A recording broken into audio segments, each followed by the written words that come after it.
Assalamualaikum warahmatullahi wabarakatuh. Kita bertemu kembali di perkuliahan untuk mata kuliah pengenalan teknologi informasi. Pada pertemuan ketujuh ini, kita akan membahas tema tentang basis data.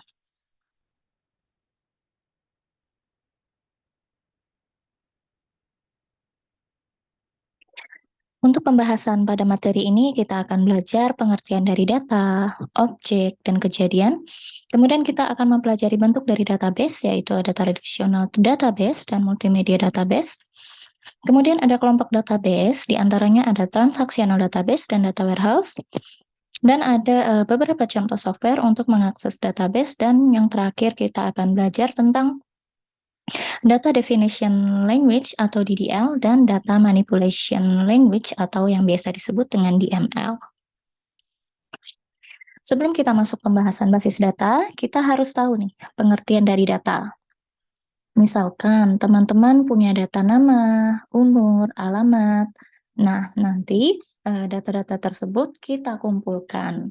Maka nanti akan menghasilkan sebuah informasi. Jadi, data itu membentuk informasi. Ya. Data adalah representasi fakta dunia nyata yang mewakili suatu objek. Nah, objeknya itu bisa berupa manusia, benda, kejadian, dan lain-lain. Yang disimpan dalam bentuk teks, angka, gambar, bunyi, simbol, atau kombinasinya. Data itu mewakili objek atau entitas, ya. Contohnya ada business entity atau entitas sebuah bisnis. Entitas sebuah bisnis itu ada klub, ada corporation, ada limited liability company, ada kooperatif, ada sole trader, dan ada partnership. Contoh lainnya adalah entitas di universitas. Ada mahasiswa, ada dosen, ada mata kuliah, ada jadwal kuliah, ada kelas, dan lain-lain. Nah, kemudian entitas ini memiliki lingkungan entitas. Misalkan entitas bisnis itu ada apa aja. Kemudian lingkungan entitas universitas itu ada apa aja. Jadi, kalian harus bisa mendefinisikan dari objek-objek atau entitas-entitas ini. Dan juga harus bisa mendefinisikan hubungan antar entitas seperti apa. Jadi, antar entitas ini akan berelasi atau berhubungan. Misalkan ya, contohnya di entitas universitas. Nah, untuk objek mahasiswa dengan objek mata kuliah itu nanti hubungannya adalah mengambil.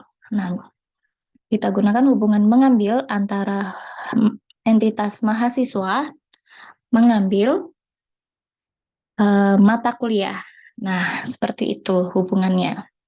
Nah, kemudian selanjutnya kita akan belajar kejadian atau event ya, sebuah kejadian yang berkaitan dengan tabel. Data-data kita disimpan di tabel atau field. Kemudian kejadian atau eventnya itu ada penambahan, perubahan, maupun penghapusan data. Kemudian ada basis data ya. Jadi basis data adalah kumpulan-kumpulan dari data. Ya, nih data di mana data-data itu disimpan dalam bentuk file. Ya, kemudian contohnya ada file mahasiswa. Dalam sebuah file itu ada satu tabel. Nah, di dalam sebuah tabel itu ada field, ada record, dan ada karakter. Field adalah kolom yang menyimpan data, kemudian record adalah baris, dan karakter itu adalah datanya. Jadi, database adalah kumpulan dari data, data-data yang ada pada beberapa field ini disimpan dalam database. Jadi, database itu harus terstruktur, diorganisir, dan disimpan dalam suatu cara yang memungkinkan informasi diakses secara cepat. Jadi kunci database itu ada 3, yaitu terstruktur, terorganisir, dan dapat diakses secara cepat. Kemudian kita belajar hierarki data ya. Kita mulai dari bit. Unit data terkecil yang bisa disimpan komputer terdiri dari 1 atau 0. Nah, kemudian jika bit itu kita kumpulkan nanti akan menjadi byte. Nah, jadi byte itu adalah kumpulan dari beberapa bit berupa huruf, angka, atau simbol. Nah, kemudian ada field, ya. Field itu unit data berisi satu atau lebih karakter. Unit terkecil informasi dalam database. Nah, kemudian selanjutnya ada record. Record itu berupa kumpulan field yang berhubungan, menyimpan informasi dari suatu entitas. Nah, kemudian ada file atau tabel, ya, kumpulan record yang saling berhubungan. Nah, kalau misalkan file atau tabel ini kita kumpulkan, nanti akan menjadi database. Nah, jadi database itu adalah kumpulan dari tabel atau file. Selanjutnya ada pemrosesan data tradisional dan database. Tradisional ya adalah kegiatan atau pemrosesan suatu aplikasi dilaksanakan oleh bagian yang terkait dengan aplikasi tersebut. Misalkan aplikasi akademik ya memiliki file data akademik. Aplikasi keuangan memiliki file keuangan. Kemudian file alumni memiliki file alumni. Ya, jadi pemrosesan data tradisional ya, setiap aplikasi menggunakan satu tipe file yang spesifik. Nah, kemudian penggunaan pemrosesan file tradisional ini memiliki keterbatasan.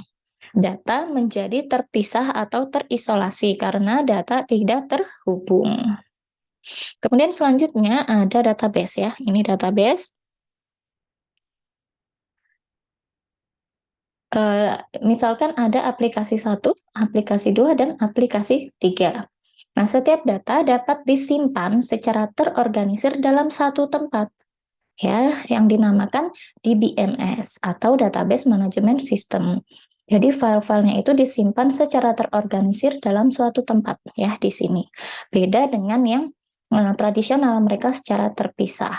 Nah, karena disimpan dalam satu tempat, maka data-datanya itu saling terhubung.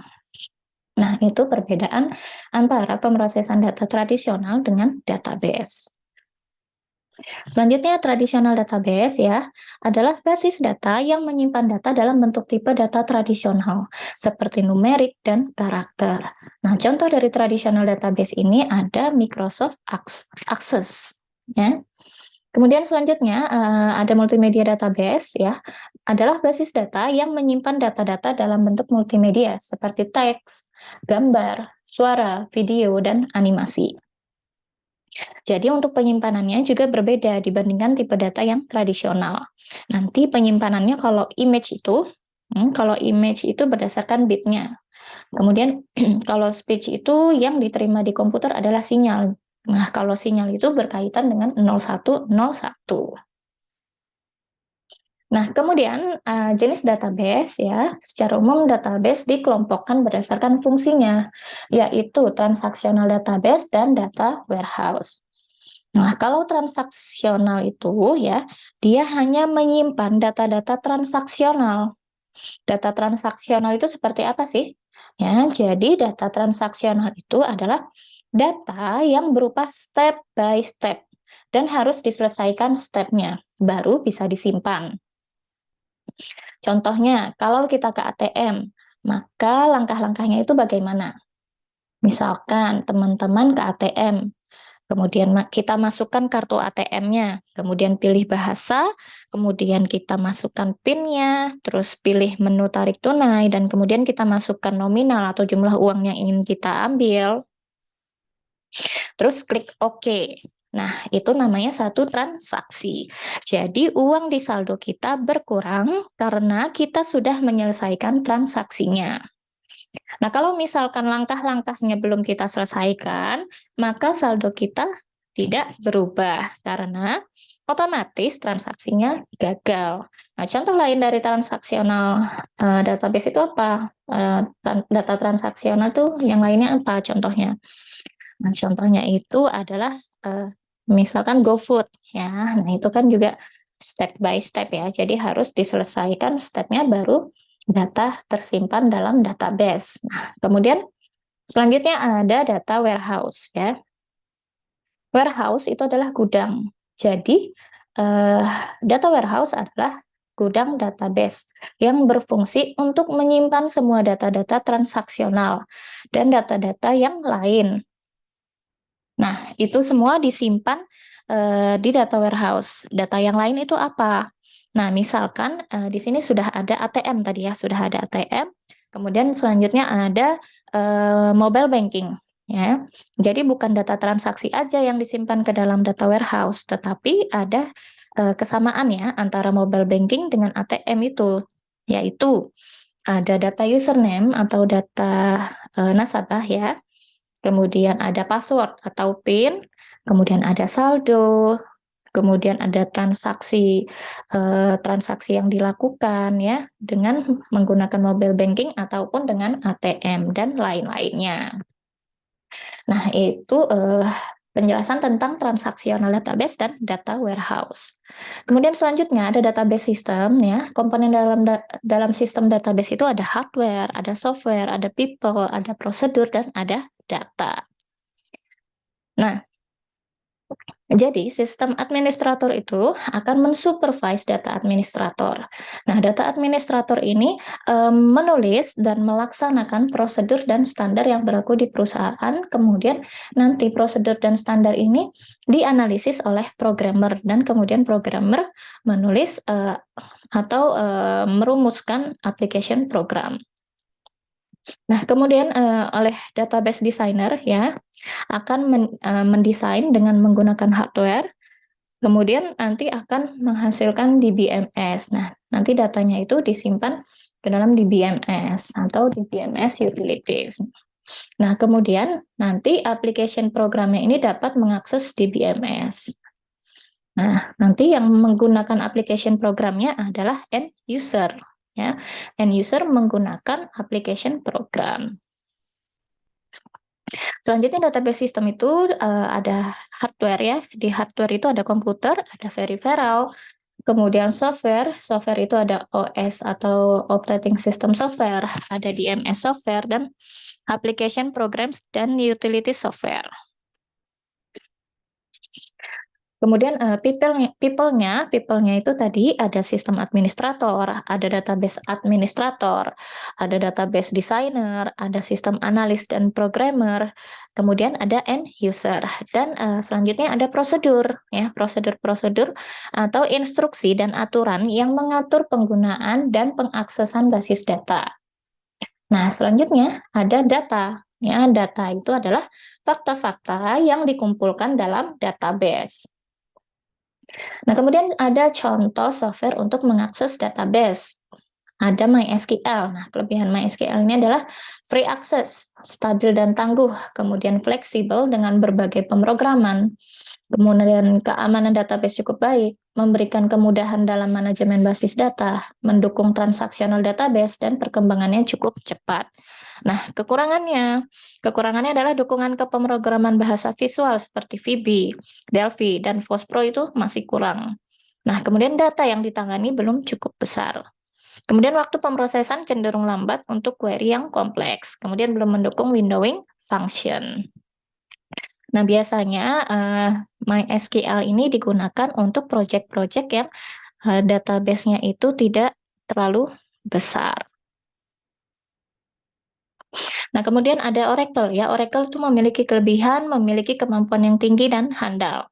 Kemudian dapat menangani jumlah data dalam ukuran besar, mampu mengolah data dengan cepat, fleksibilitas dan skalabilitas yang dapat memenuhi tuntutan pengolahan data berukuran besar, dapat mendayagunakan lebih dari satu server, dapat berjalan lebih dari satu platform sistem operasi, dan kekurangannya adalah GBMS yang paling rumit untuk dipelajari.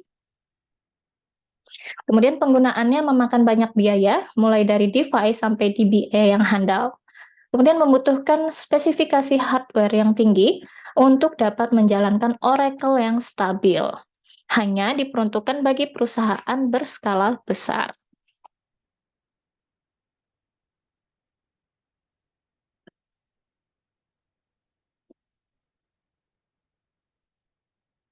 Kemudian selanjutnya ada PostgreSQL, ya. Kelebihannya skala penyebaran yang luas menjadikan bisnis lebih profitable. memiliki tingkat pemeliharaan dan kebutuhan yang rendah sehingga menghemat biaya staffing.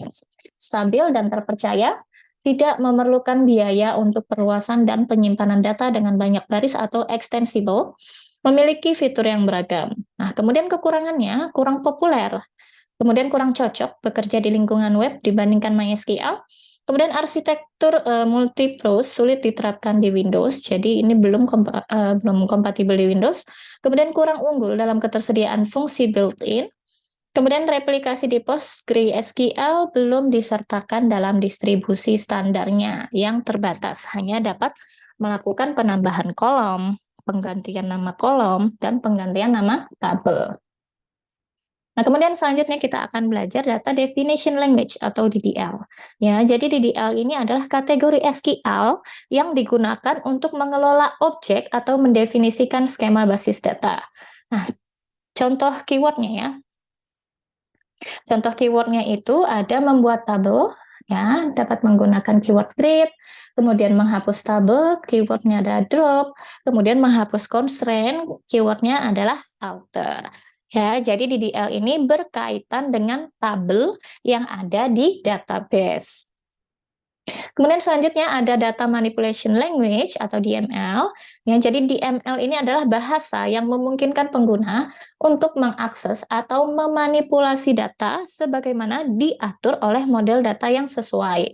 Nah, jenis aksesnya itu ada 4 ya. Ada memasukkan data ke dalam tabel, dapat menggunakan insert, mengubah data pada tabel itu menggunakan update, menghapus data pada tabel adalah delete, kemudian mengambil data pada tabel adalah select. Jadi, DML itu adalah memanipulasi data yang ada pada tabel. Nah, kalau yang tadi DDL itu kita merubah atau memanipulasi tabel yang ada di database. Nah, itu perbedaan antara DDL dengan DML. Nah, ini merupakan slide terakhir dari pertemuan ke-7 kita. Nanti apabila teman-teman ada yang kurang paham atau ada yang ingin ditanyakan, silahkan teman-teman membuat pertanyaan pada forum. Nanti akan kita bahas atau nanti akan dibahas oleh tutor ya. Oke, pada pertemuan 7 ini akan saya akhiri dengan alhamdulillah. Sampai bertemu kembali di pertemuan selanjutnya dan wassalamualaikum warahmatullahi wabarakatuh.